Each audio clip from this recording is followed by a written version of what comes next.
Yes, everyone, how's it going? Welcome back to All for United. Lags a lot is back to host another All for United Uncut. Hope you're all doing wonderfully this evening.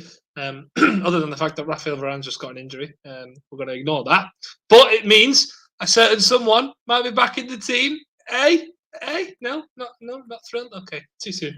Right, we've got a massive show today. We're going to discuss the Newcastle takeover, which may mean that Mbappe heads over to the Toon. He's not. Let's get that out of the way straight. The idea was completely changed. Just go slaughter him in the comments. And we're going to discuss whether United have to look over their shoulders. Newcastle United are coming. Should we be careful? How do we compete with all that Arab money? That is the topic today. But first.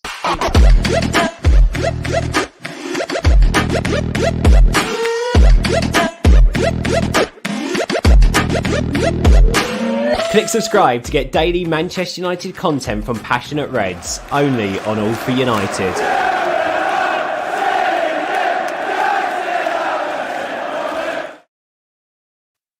Yes, you absolute psychopaths. Welcome. Oh my god, that's the first time I've frozen an intro. Oh no. Oh no! You froze earlier right. too. Yes, you absolute psychopaths. Welcome back to All for United. I know I did. I've just finished watching Django Unchained, and I'm hosting All for United Uncut. Hey, no, okay. What we all drinking? Nothing, mate. I've literally just got back. I think you might need to after I've just made that joke. That's one of my favourite films, that is, and you've just ruined it for me. No. Sorry, hang on. Before we get into drinks, Mark. Tell us what you sent the group chat earlier. I sent a picture of the amount of food I had on my plate. I was in a queue in the carvery, and no word of a lie, it was 45 minutes. Biggest Followed queue by. I've ever seen. I love a queue.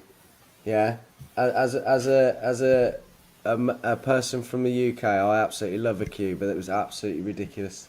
And what did you drink? I had a Diet Coke. That's not what you had. Yes, I did. Oh wait, no, not drink. It wasn't a drink. It was a dessert. What was your dessert? Oh, I had a honeycomb sundae. Tory. Sorry. Sorry, just cleared my throat. See, Stu doesn't approve of that. Stu's not too happy. Honeycomb sundae? No, I'd have gone eating that. There wasn't an eating mess available. Listen, I said this to you in the text as well. Look, I understand why you might say it's Tory, but let me tell you, I was in the fucking carvery. Yeah? Behave, Well, take me off. That's kind of my first question is, what were you doing in a carvery? Well, What's wrong with the carvery? Carveries are great, mate. And to be honest with you, we didn't have time. We had a busy day today. We didn't have time to make a roast, so we ended up saying, look, we'll go later. What type of carvery was it? Was it a Toby? Of course it was, yeah. Oh, dear. Fucking Right, hell, anyway, when we're finished analysing Mark's fucking dinner plans. I'm only joking, Marco. What's everyone else having? Cal, what are you having? Why do you look so serious? This is just my face. Can't help how miserable it looks. I'm just having a water, me, mate. I've got to go to Rochdale for 8 o'clock in the morning tomorrow. No wonder you're fucking miserable. Yeah, so I was considering injecting heroin inside myself at this point. No, we're not. No. James, speaking of heroin, what are you up to tonight? Cold turkey, battling my hard addiction, so nothing tonight. Fair play. Slabhead, what are you having? Nothing again? I'm going to disappoint as well and just say water. Right, anyway, after that interesting start to the show, we'll get into the thumbnail, because that's what we do here at All for United. We always talk about what the topic is. Newcastle United, takeover, money, Arabs, oil, killers, top 4 potentially, Mbappe. What do these words mean to all of you? Jump in.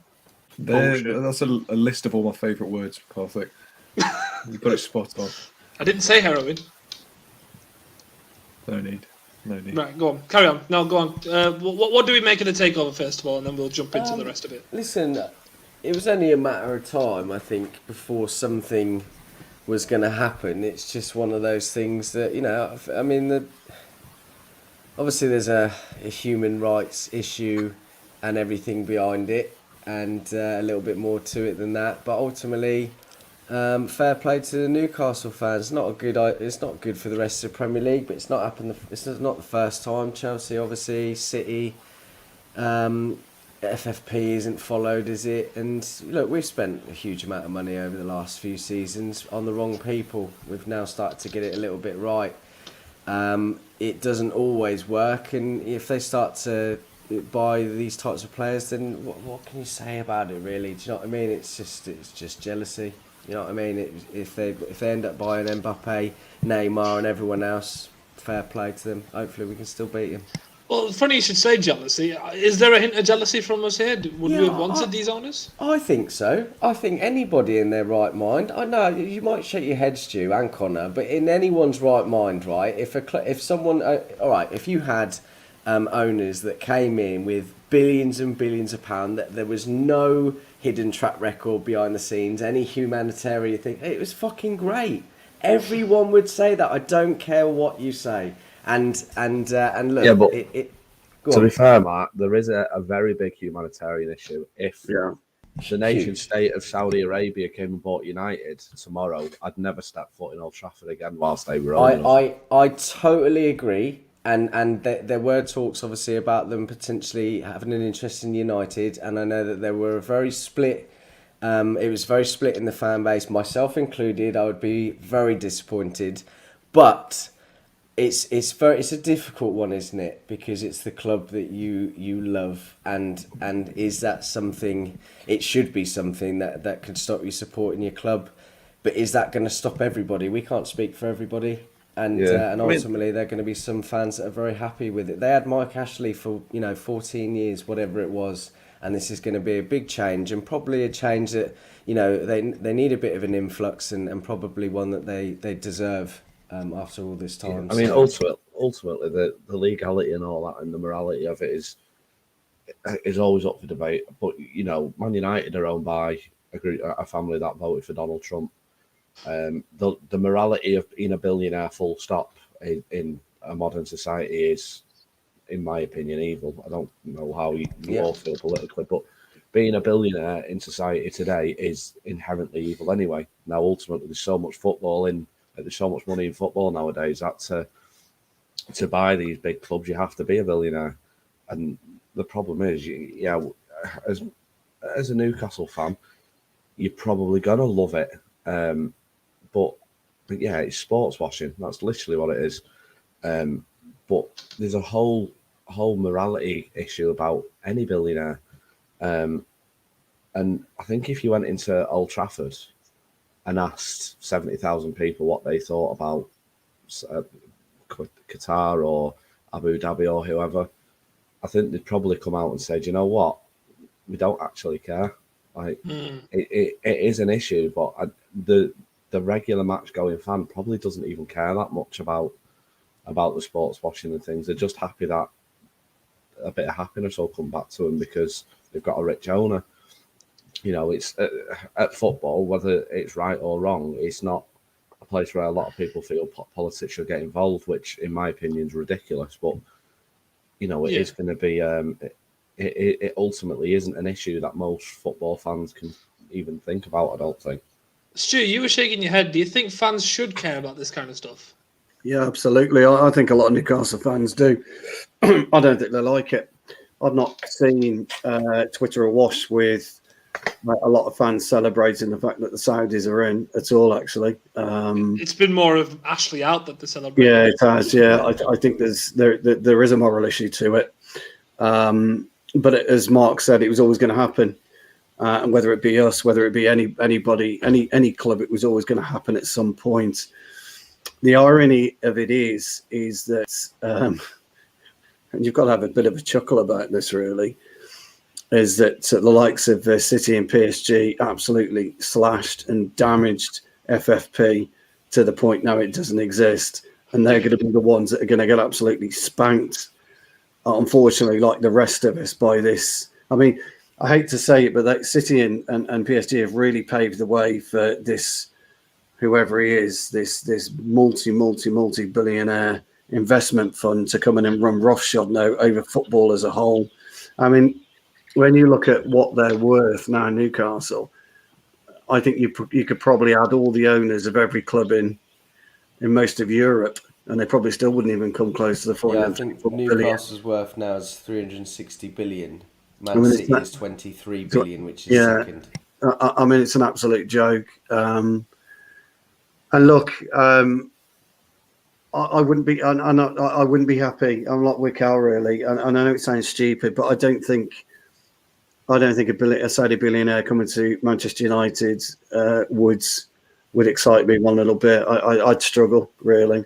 Look, when women are beaten to death on the streets, let's be clear about this.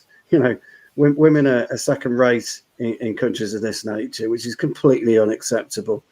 You know, they're told to do a variety of things. They're almost kept as slaves.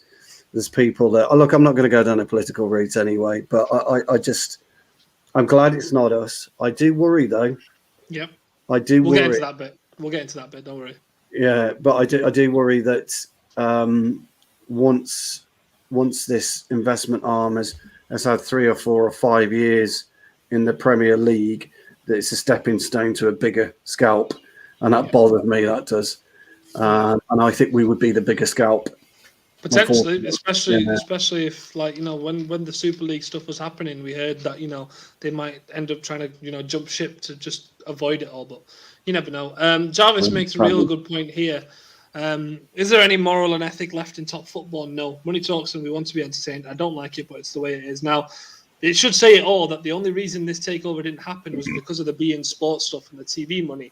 The Premier League didn't want their relationship with beIN Sports to be broken, and that's the only reason they didn't let it through. So it was literally about the money for them. It wasn't anything to do with moral and ethics. And I mean, I'll go to Slabhead because he was shaking his head earlier as well. Does that say it all for you?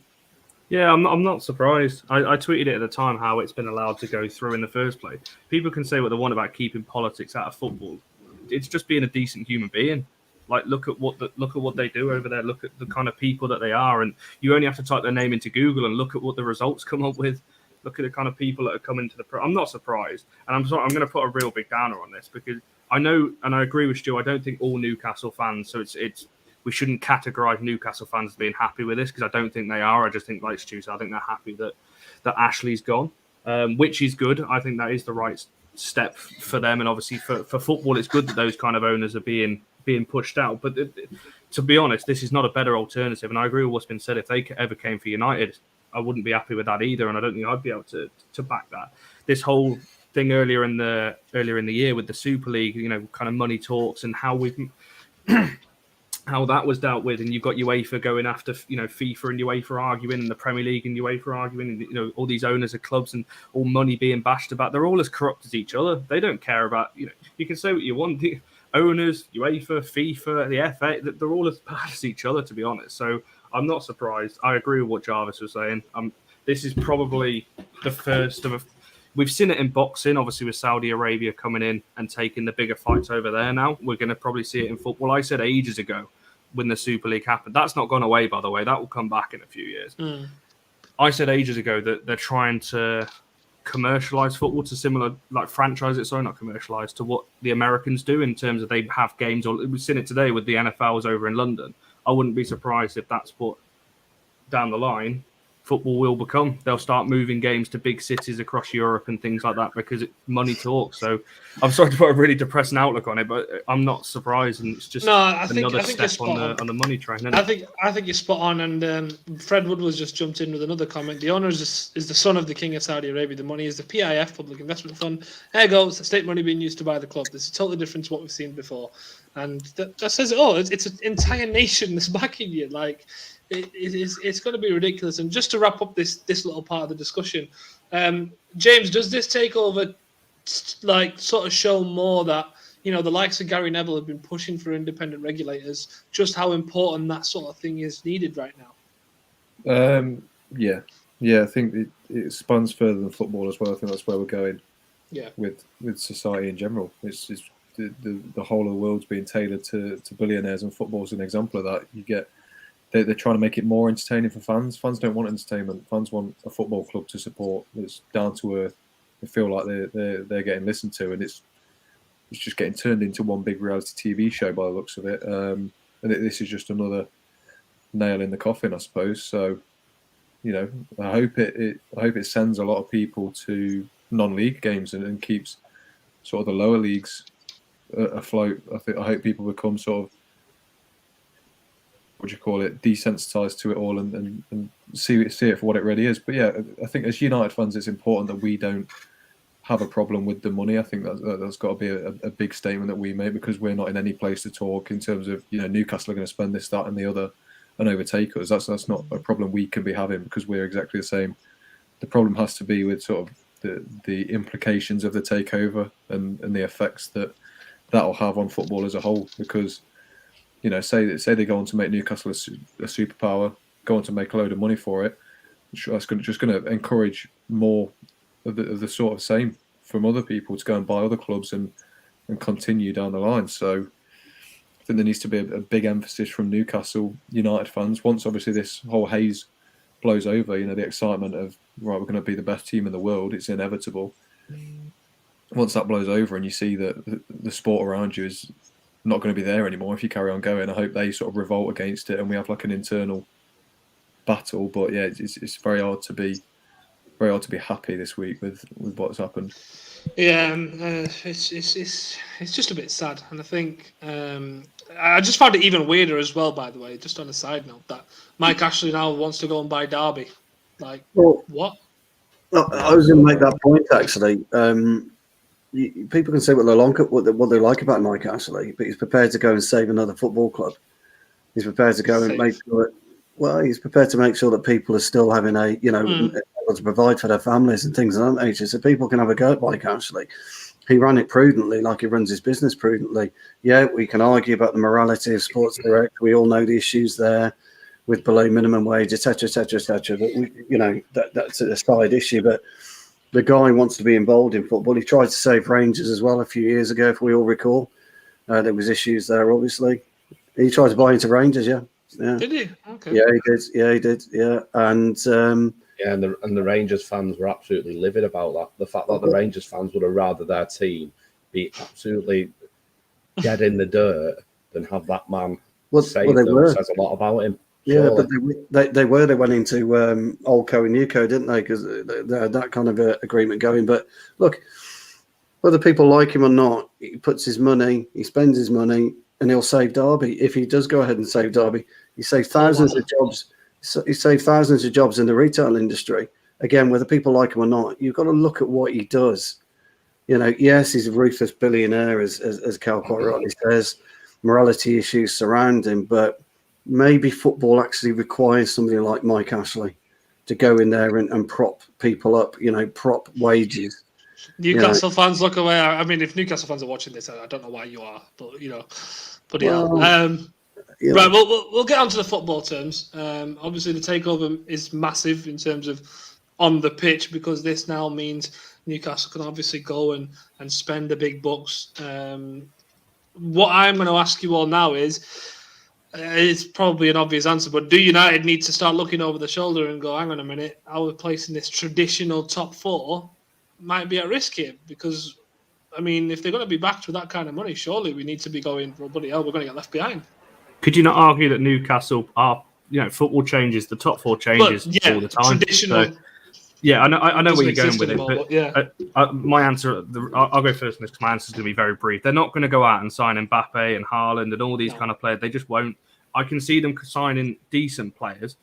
I can see them signing players of kind of the like Van der Beek, like Coutinho, that kind of not quite world class, but very good. For now, anyway.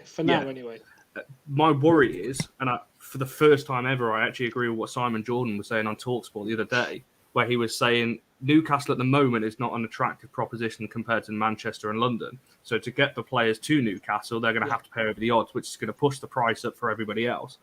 That's my only worry with this. I'm not worried about them signing world-class players that the Newcastle fans now think they're going to get. I'm not even going to entertain that because they're not going to do it. But I worry what it's going to do to the transfer market, because for them to attract good players or better players than they've got to Newcastle, they might get relegated this year. Let's not forget that. They're still down there. So for them to attract the really good players, they're going to have to pay over the odds, which is just going to push the price up for everyone else. So I think as a United fan, that would be the one thing I'd be concerned about, is looking at the fees, because we know that we're very tight on fees anyway. Look at how we negotiated Sancho for 10 million or whatever it was.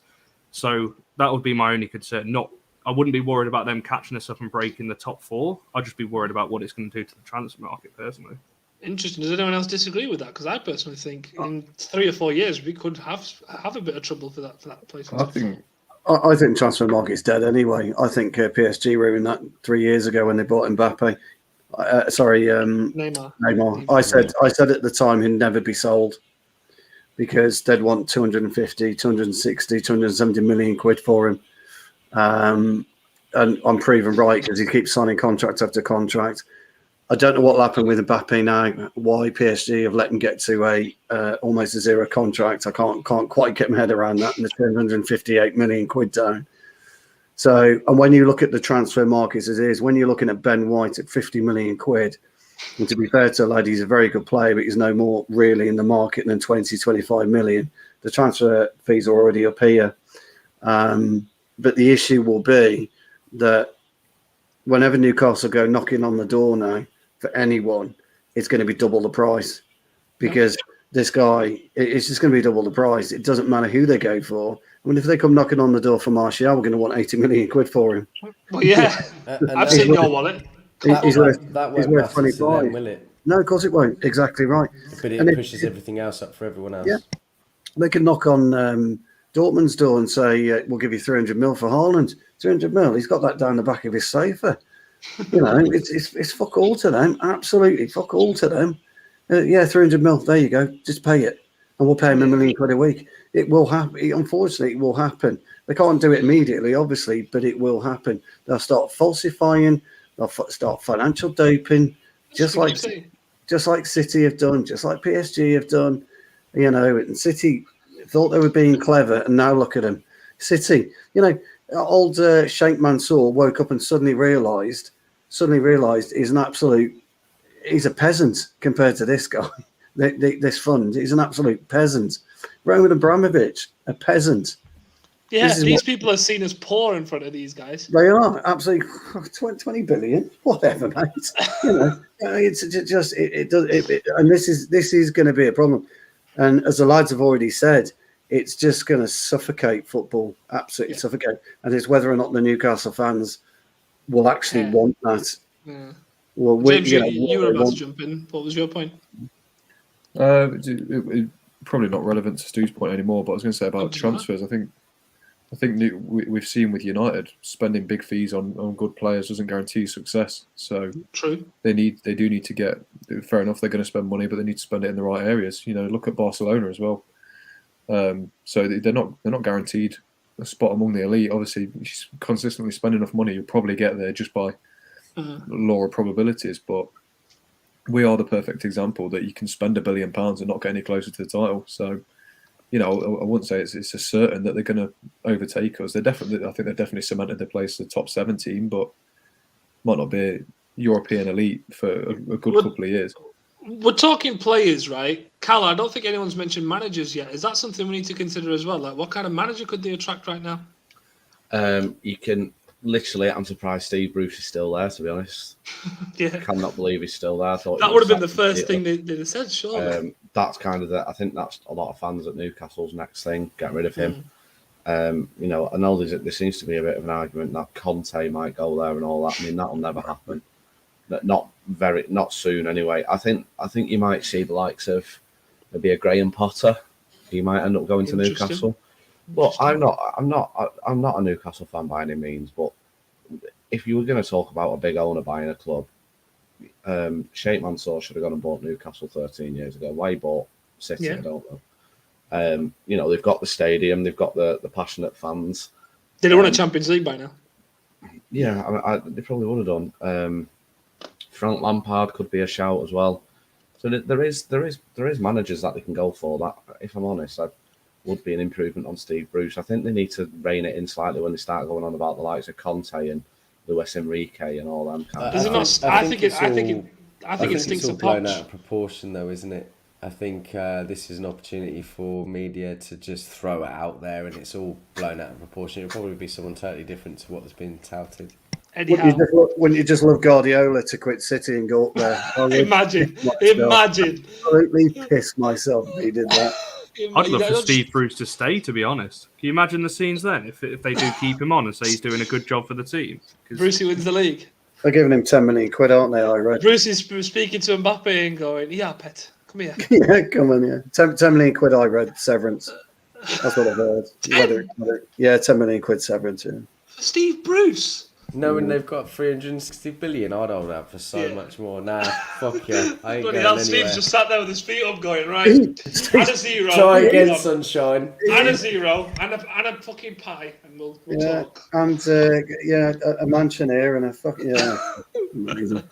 Bloody hell. No, but genuinely though, right, so in terms of United now, do you think we need to sort of respond to this, or do you reckon we just need to chill out and, what do you think's going through?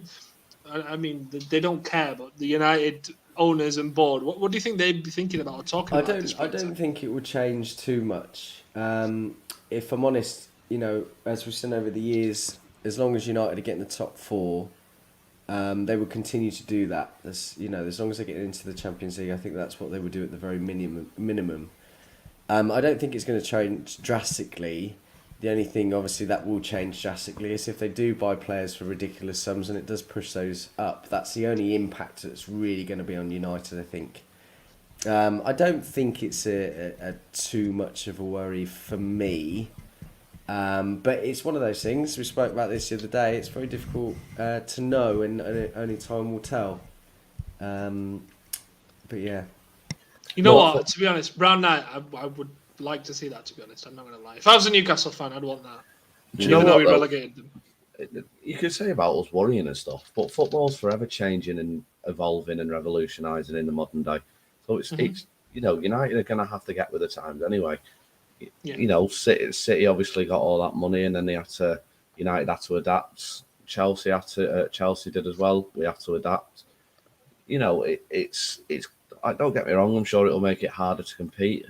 But that's why, as a club, we need to make sure we stay on the owners to make sure that they are pressured to continue to do the best for the club. Whether they will do or not, I don't know. Like you just said, they don't really care. But I think the problem that we've got is obviously there's always that legality and morality issue, but ultimately football fans don't care about that, and they just want to see their team doing well. And if the likes of Newcastle and these people coming into all these other clubs stop United from doing well, then that'll just lead the fans to put more pressure on our owners. So, I read an article before about the Glazers thinking that United have gone as far as they can in terms of financial gain. So it might be a possibility that they sell up in the next few years. Potentially. I think we're just going to have to wait and see. Look, it might make it worse, but ultimately football's just a big money game now, and these people coming into these places is it's just part and parcel of the modern game, isn't it? True. I think you're right. It's just a waiting game now. Yeah. I just think we've got to concentrate on ourselves anyway. Yeah. I don't think we should be looking at what Newcastle are doing. We can't affect anything. We just have to concentrate on ourselves. I know the owners sold another few million shares, didn't they, the other day? And I think you'll see a slow sell-off over the next 3 or 4 years. I know there are only Class A shares, not Class B voting stock, but it's still shares that they're selling. Yeah, I know what that is. Yeah. Their churning is what it is, but I think they own about 70% now, don't they, or something of that nature. So but surely they're selling it off. But I think we just got to concentrate on ourselves. I know I'm hoping that Ollie has had a week of reflection at least. And thought funny about you should say that. I think his week's just ended in the worst possible way, has it not? Which Well, is Varane transitions straight into my next point, Stu. Is he out? Is he? Is he out? Thank Is he you very Varane? much. Thank you very much, Stu. Hey, Pleasure. wonderful segue. Pleasure. Wow. Tries. Raphael Varane. He's injured. Don't And like we're playing- football we- anymore. We've got a great run of games. We've got nice, easy run of games where we can rotate. No, we don't. Sorry. Yeah, we're fucked. Question: what is our defense going to look like? Yeah, I mean the timing's not great, is it? But this is what a squad's for, and we've got players that hopefully, yeah. and Nations League, hopefully right. we'll be able to step up, and you'll probably see. Obviously, Maguire's still out. We don't know when he's going to be back. Probably several games. We've got a really tough run, and obviously it's not coming at a great time. But Lindelof and Bailly are going to have to step up and hopefully hold the fort. Do you know what though? We mentioned this, right? So when teams go on and win the league, it isn't just a case of playing good football and winning games. There's so many different things that you have to think of, and one of the major factors of it is injuries, keeping your squad fit, and luck. And so far this season, it just doesn't seem to go for us. We've had a few dodgy refereeing decisions. Now we're starting to get injuries. It's stuff like this that you start seeing it over the next few weeks. And you think it's just not going to be our year just because of how unlucky we seem to be getting. It's a big part of being able to win the league. Hey, who knows? Eric Bailly might actually turn into the most fit defender on the planet, and we might do something. And here's me thinking it was all down to coaching. That's true. Let's not do that. Let's not do that. No, genuinely, is it going to be? Is it going to be Bailly and Lindelof? Is that what it's going to be? It will be. Yeah, I think. Is it not a worry though? I mean, this goes for yes. No, not onto my next. We seem to, and I agree with what Cal was saying to an extent, but we seem to have had a lot of niggles and little injuries come up this season. I don't know exactly what Varane's is. We don't know what Maguire's was. Shaw picked up a little bit. Not. There's been a lot of training injuries as well. The under-23 seem to be getting a lot of injuries as well. Same with the women's. Like, what's going on at Man United? What are we doing at Carrington that's causing these little? I'm not saying we don't know how long Varane's out for. Same with Maguire, but it does start to worry me. I get it. You do need a bit of luck, but we had to go at Liverpool last year for just saying we were unlucky. We can't turn into that team should we get injuries and say we were just unlucky because injuries come about. Yes, sometimes because of luck, but there are other factors. But we're not going to go and sign 2 centre-backs in January and not use either of them. No. If you remember 4 years ago, you're right, Connor, there has been more injuries and knocks and all that. But 4 years ago, we were having injury problems after injury problems, And Ollie, that was something that he came in and instilled a really strict regime, and they're far fitter. So I'm much preferring this position. But I mean, look, this is what the squad's all about. We can't, on one hand, say, "Oh, we're pleased with the squad depth we've got," even though it's not quite perfect. We still need a couple of players here and there, and for the same people to then moan that the squad players aren't right. Do you know what I mean? We've just got to sort of bite the bullet. Hopefully they turn up and we get some results, and it is going to be scrappy. It is, we're not expecting great football. We'll have to wait and see. It's going to be a tough few weeks. Well, what's the solution then? Because Lindelof and Bailly, we know, aren't the safest pairing, right? So we've got to think of how we can protect them. So is it going to be Phil potentially Jones in back the three? 6.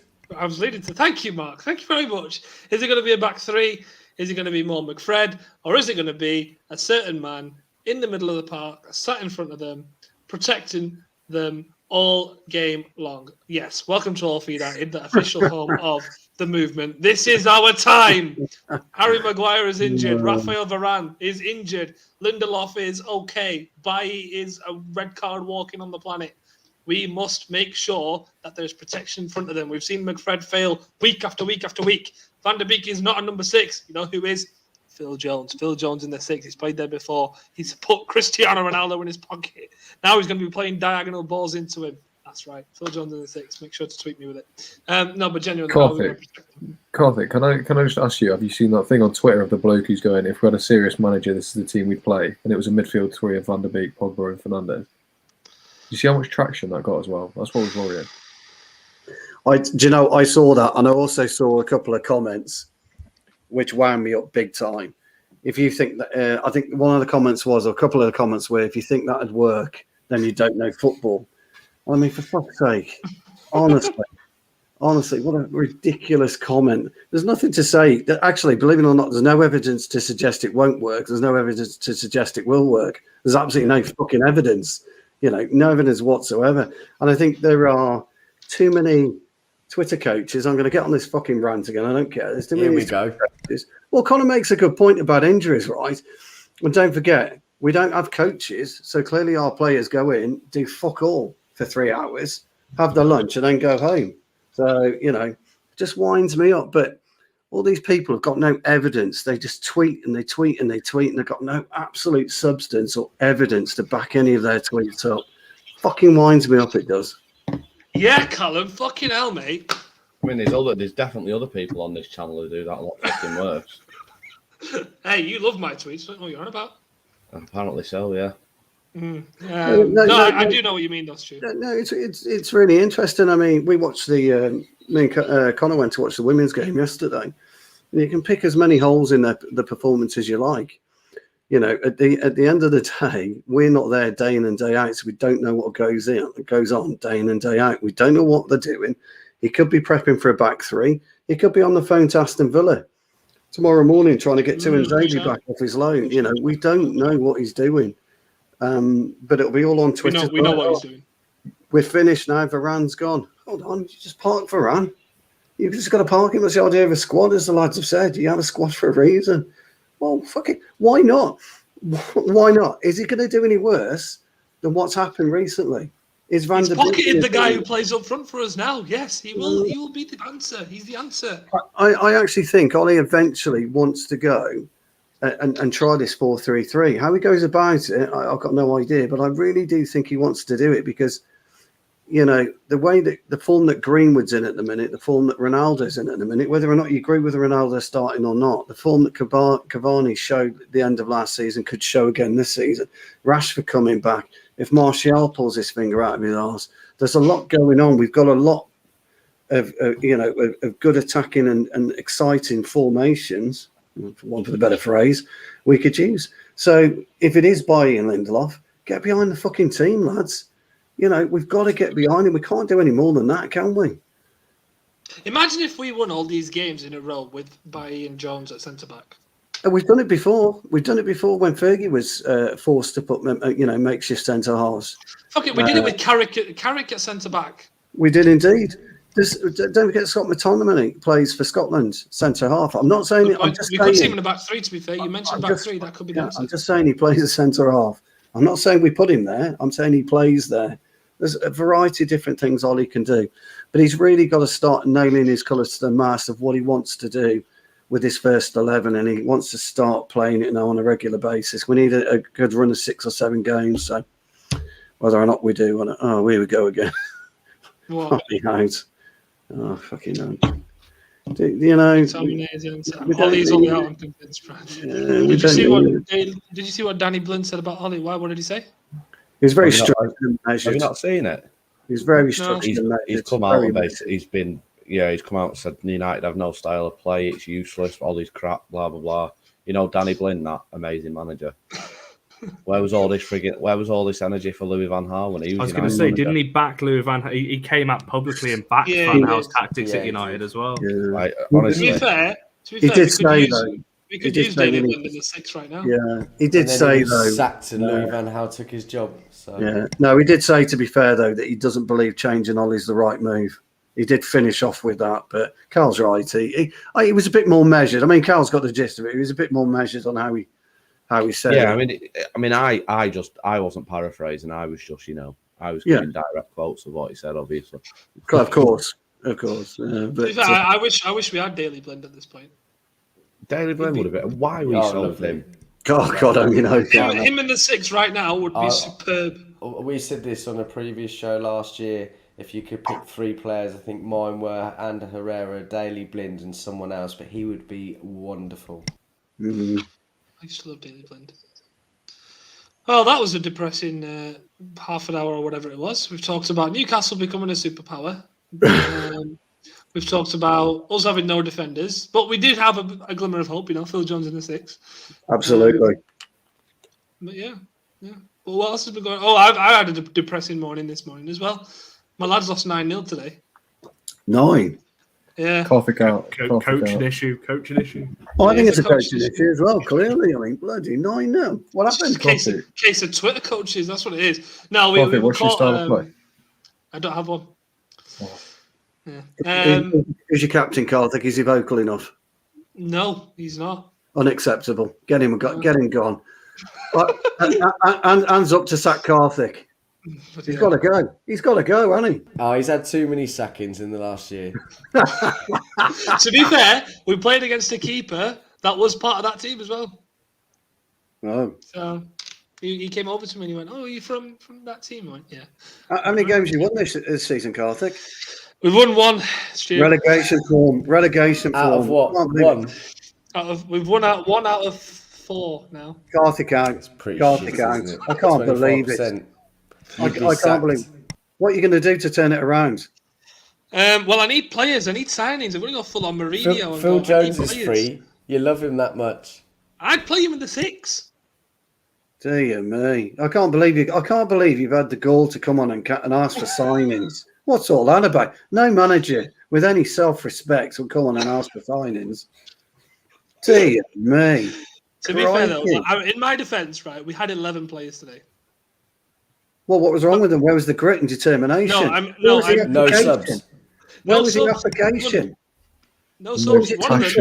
Talk us through your team talk. Come on, let's have it. My team talk was essentially. To be fair, I didn't speak any tactics to them today, which might have something to do with it. There's only 11 of you lads. Just go out there and kick the white thing. The ball was actually blue. Blue. You weren't talking about the ball. Oh, right. Okay. No.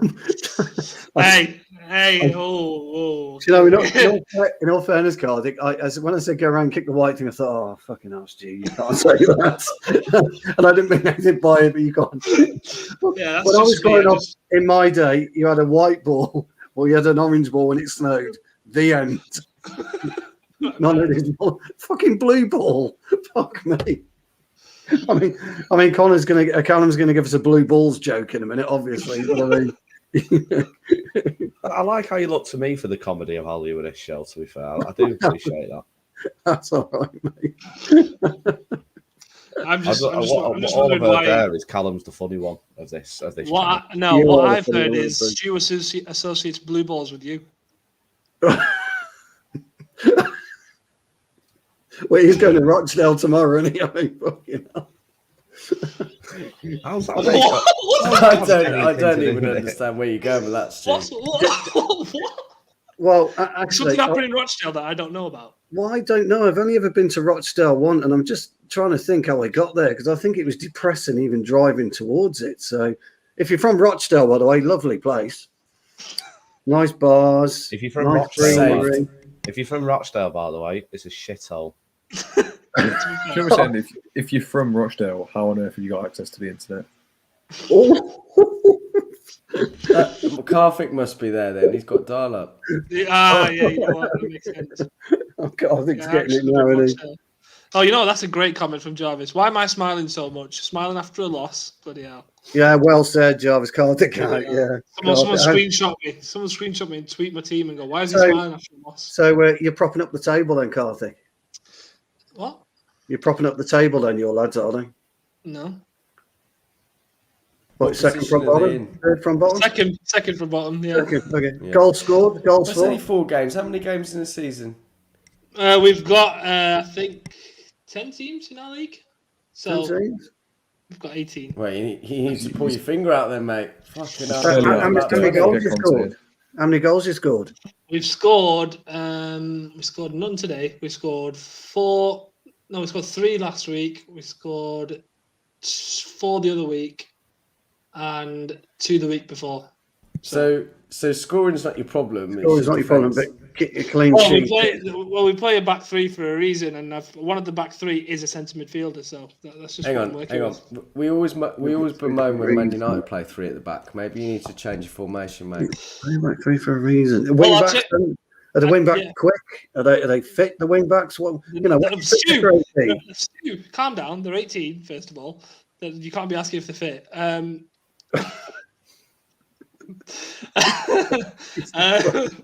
Fucking hell! I don't want to be associated with this show. The issue today. What? I was reading a comment. I had no idea what you just said. Then what? Going back to your original question, Stu. The issue today was we were 2 scrappy when we had the ball in our box. We didn't clear it quick enough.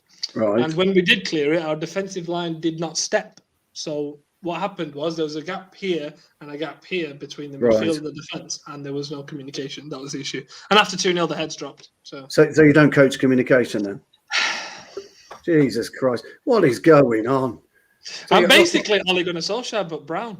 I've got a coaching manual for dummies. I'll send it to you, pal. You'll be fine.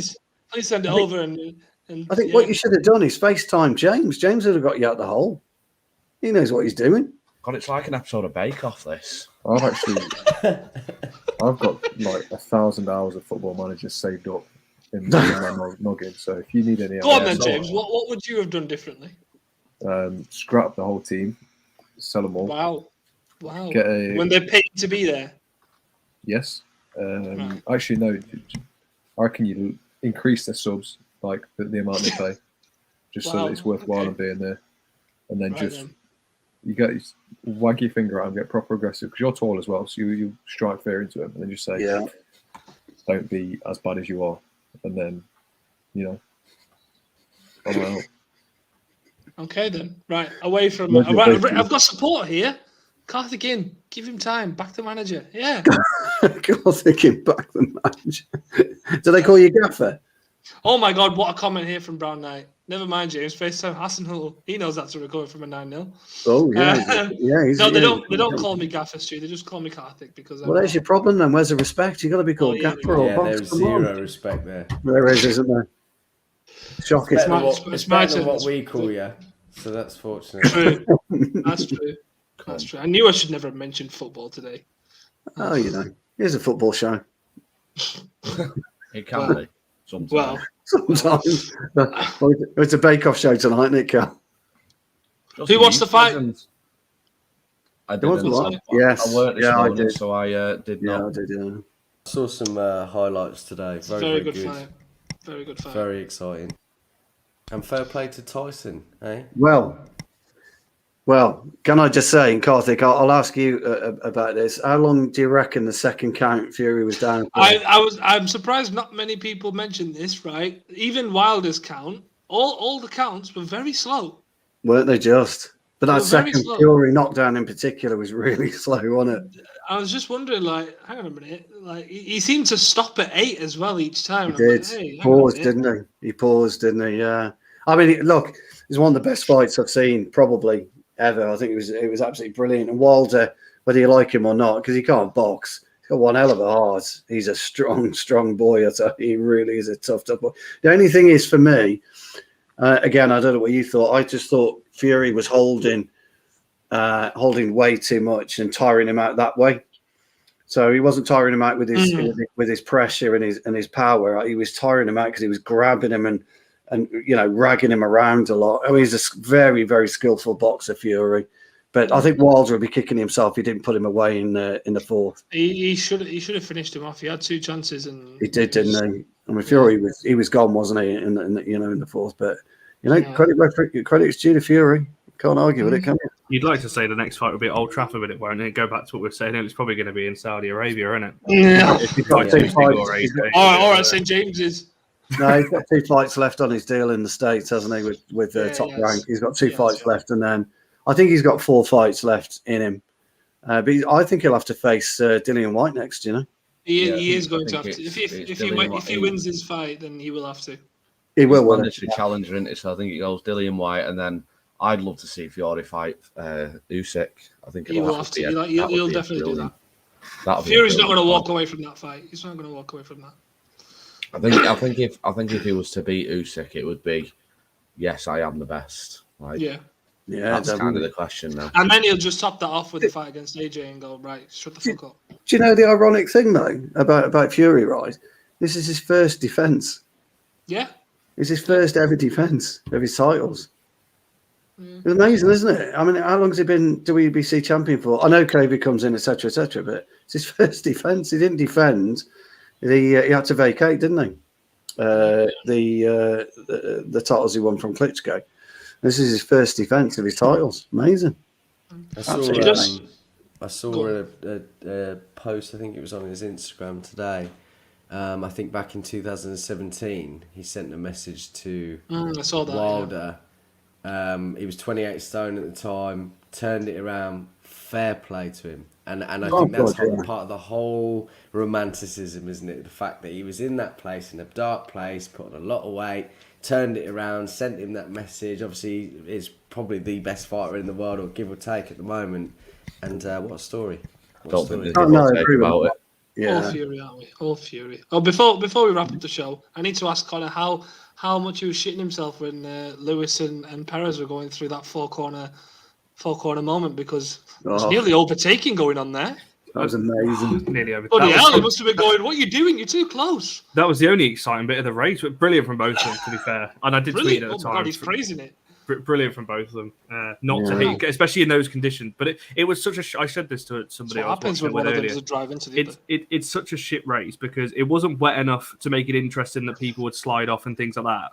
Don't even think about clipping that. But it wasn't dry enough. Round 9's in the comments. Do you know what makes me laugh? The last few weeks, Connor, right? He says a few things like that, and he's like, "Oh, please don't clip me. Please.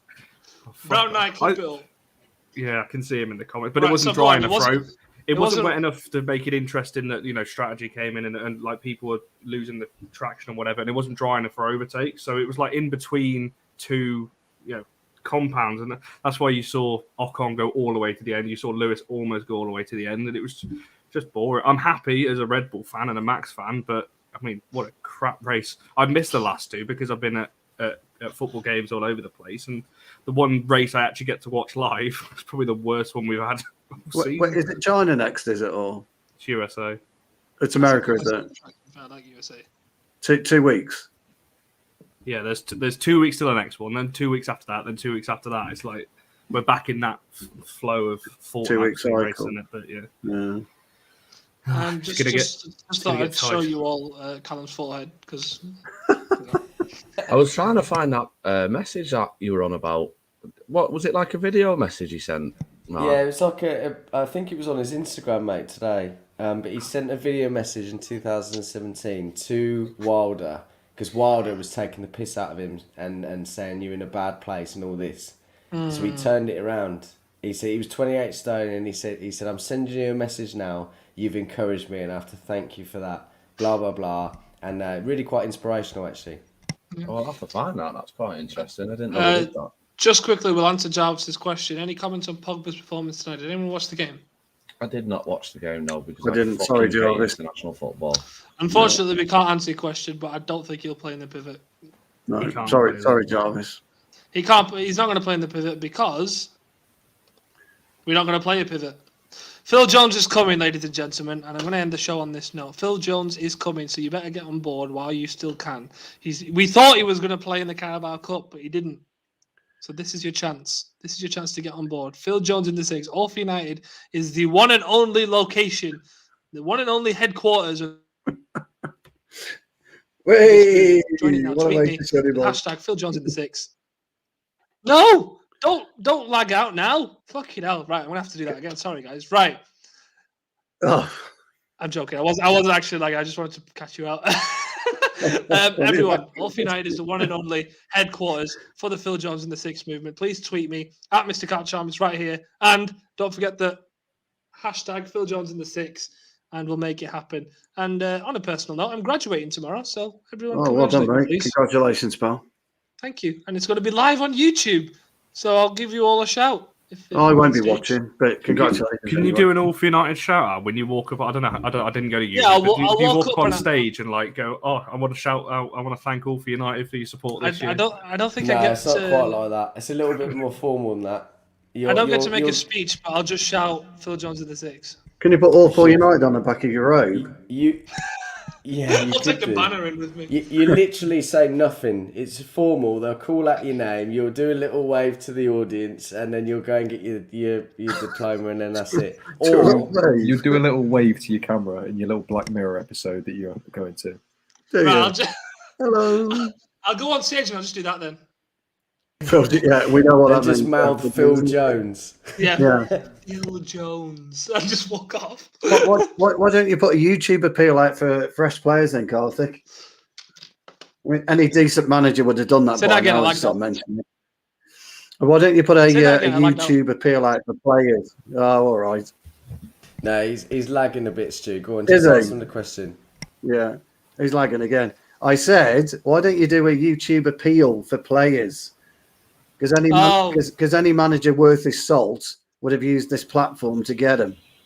Okay, go on then. Right, anyone who's watching this video right now, if for some reason you're under 18 and watching this, when you probably shouldn't be, or you have a child that's under 18, please, if you're in the Manchester area, of course, because that helps. If you fancy coming and playing for a decent grassroots club, come over to Poynton. That have won 1 in 4 games. Shut up, Mark. Right? Put it this way: we hardly have any players, so if you sign The up, you're probably shittest manager ever. If you Lads, sign up, I'm gonna have to shoot. Enjoy the rest of the show. All right, Get Cal. out, See you, get mate. out, Enjoy get out. Rochdale. right. If you sign up, you're pretty much gonna play, right? So if you're interested, get in touch with me on Twitter and we'll talk. When do you train? I'll tell them that later because I can't say that live because they're under 18, Stu. Oh, okay. Yeah, I can't give those kind of things out. But message me if you have. Right, in all seriousness, if you have a kid that's under 18 and they want to play footy, message me on Twitter, please. Thank you. Oh, brilliant. Who Right, put that anyway, up? on that Which note, one of you three put that out? Oh, I've lagged again. It was Jimmy. I've lagged again. Well done, Jimmy. Quality. Shut up, Pointing James. Shut up, fingers. James. Pointing fingers. Yes, pointing. Oh, Sorry, dear. that was terrible. Oh, shocking. James.